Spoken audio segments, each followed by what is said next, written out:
Hi everyone. నిన్ననే 'ప్రసాద్ ఐమాక్స్‌లో' పెద్ద స్క్రీన్‌లో మన 'పెద్ది' సినిమా చూసొచ్చాను. ఇన్ని రోజుల పాటు నేను చాలా మంచి మంచి సినిమాలకి రివ్యూ చేయలేకపోయానని చెప్పేసి బాధ ఉండేది. బట్ ఫస్ట్ టైమ్ నా యూట్యూబ్ ఛానెల్‌లో ఒక 'పెద్ది' సినిమా కోసం రివ్యూ చేస్తున్నాను.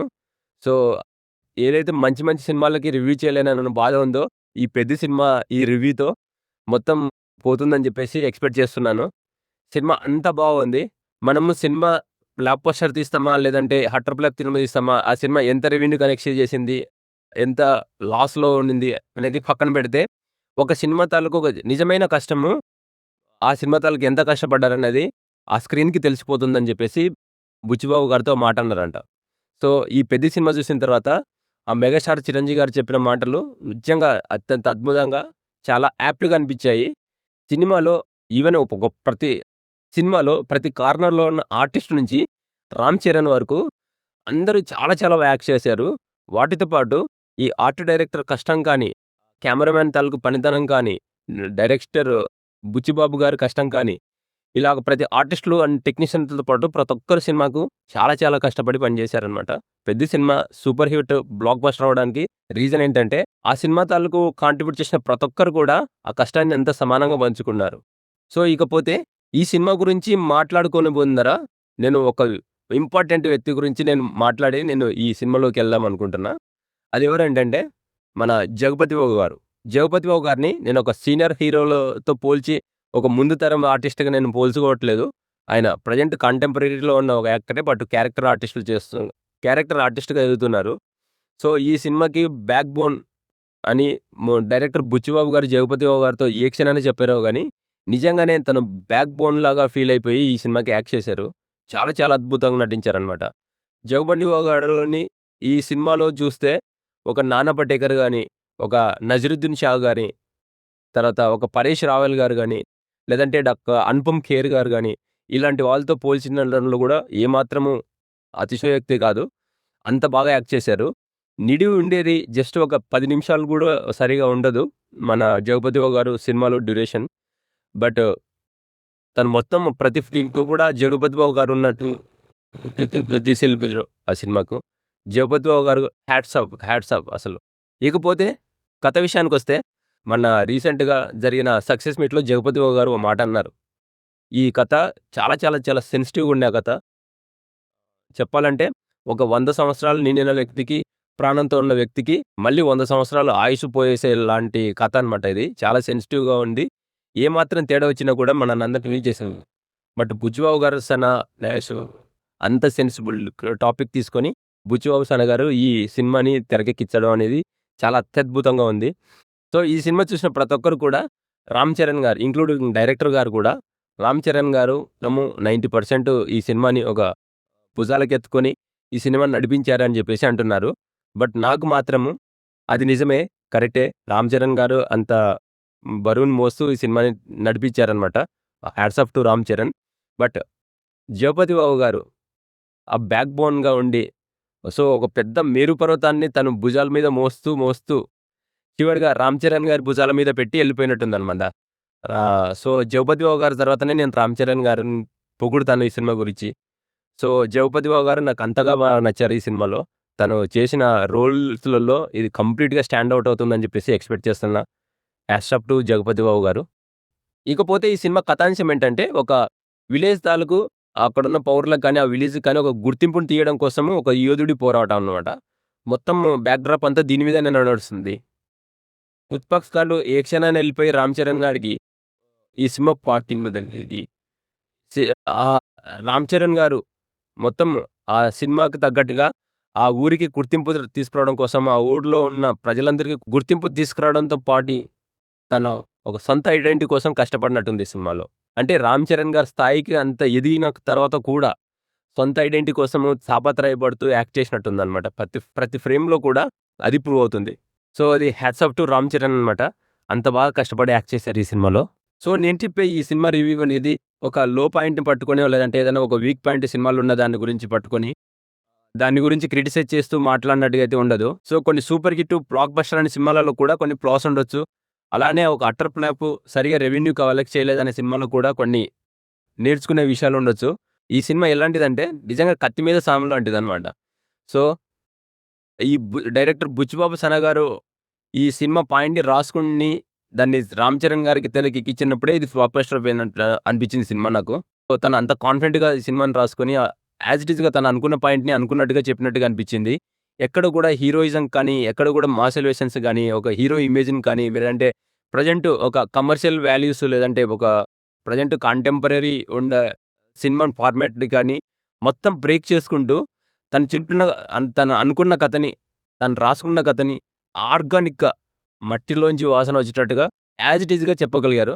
అదే డైరెక్టర్ సక్సెస్ అని నేను ఫీల్ అవుతున్నా. ఇకపోతే ఈ సినిమాలో జాన్వీ కపూర్ గారిని జాన్వీ శ్రీజన్ చేస్తున్నాను. వాళ్ళ అమ్మ నుంచి వచ్చిన తనని అనుకుంటున్నాను. యాక్చువల్‌గా ఈ సినిమా కథాంశం ఏంటంటే ఇదే. ఈ సినిమాలో ఒక హీరోకి తప్ప వేరే వాళ్ళకు అంతగా ప్రాధాన్యం లేను గాని, లేదంటే వేరే వాళ్ళకి అంతగా స్క్రీన్ స్పేస్ లేను గాని కథ అనమాట. సో, ఎందుకంటే ఏ ఆర్టిస్ట్ అయినా కానీ ఒక వెయిటైన పాత్రను తనకిచ్చినప్పుడు డైరెక్టర్ ఆధ్వర్యంలో తన సజెషన్ తీసుకొని ఏ ఆర్టిస్ట్ అయినా కూడా తనని రంజింపజేయగలరనమాట. పాత్రకి న్యాయం చేయగలరు. బట్ ఈ పాత్రలో అంతగా సినిమా కథాంశంలోనే ఈ హీరోయిన్‌గా ప్రాధాన్యత లేని ఒక పాత్ర అనమాట. తను మాత్రము తను మొత్తం ఆ వెయిట్ అంతా తను మోస్తూ ఈ సినిమాకి తను ఒక స్ట్రాంగ్ పాయింట్ అవ్వాలి.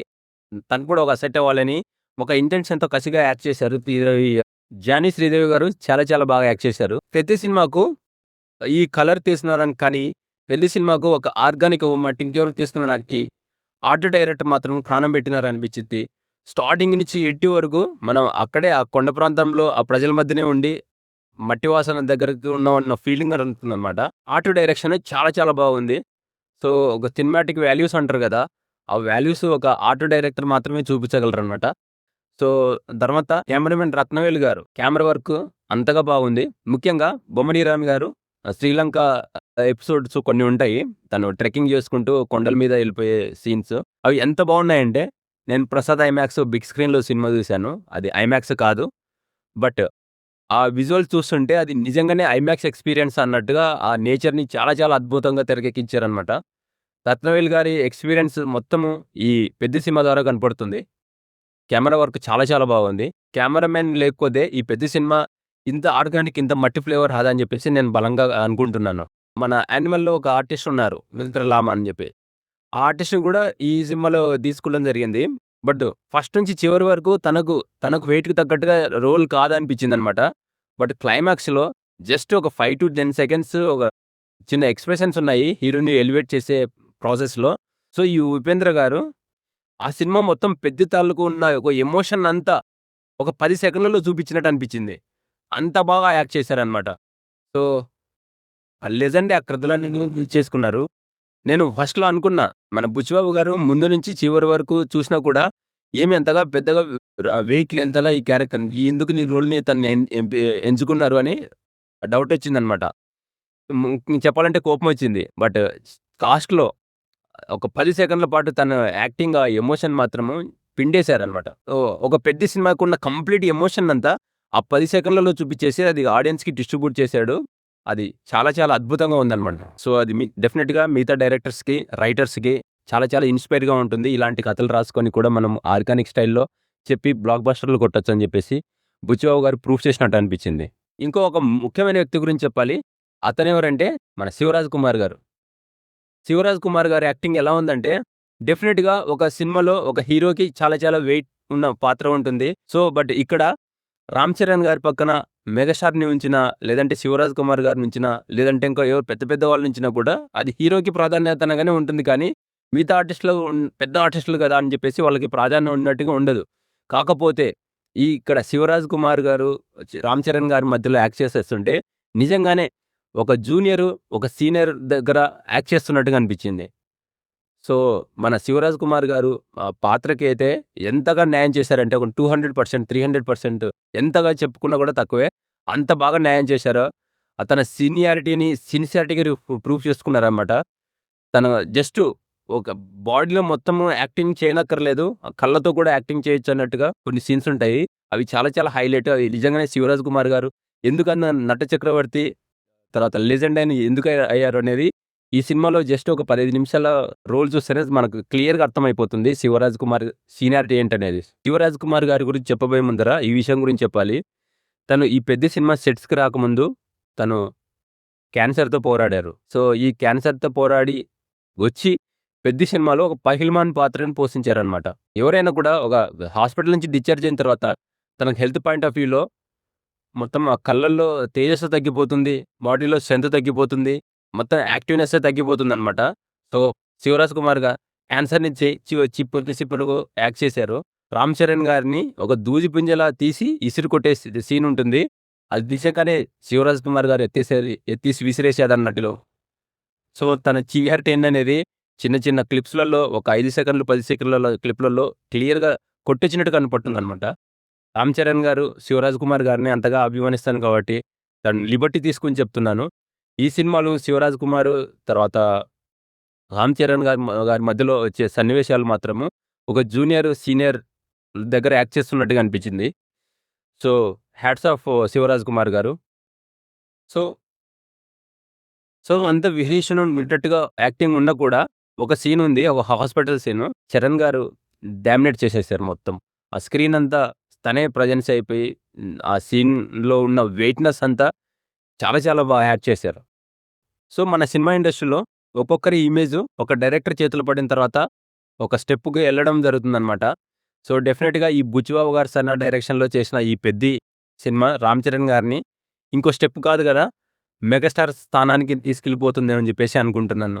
ఎళ్ళాలని కూడా అనుకుంటున్నాను. ఆ మెగాస్టార్ అనే స్థానాన్ని వారసత్వం ద్వారా కాకుండా తన సొంత ఐడెంటిటీతో, తన సొంత కష్టంతో సాధించుకోవడం అనేది హిస్టరీలో చాలా చాలా చాలా రేర్ ఈవెంట్ అనమాట. Rare event. సో, నాకు 'పెద్ది' సినిమా చూసిన తర్వాత 'రామ్ చరణ్' గారు మెగాస్టార్ స్థానానికి ఎదిగిపోయారని జెప్పేసి నాకు బాగా గట్టిగా అనిపిచ్చింది.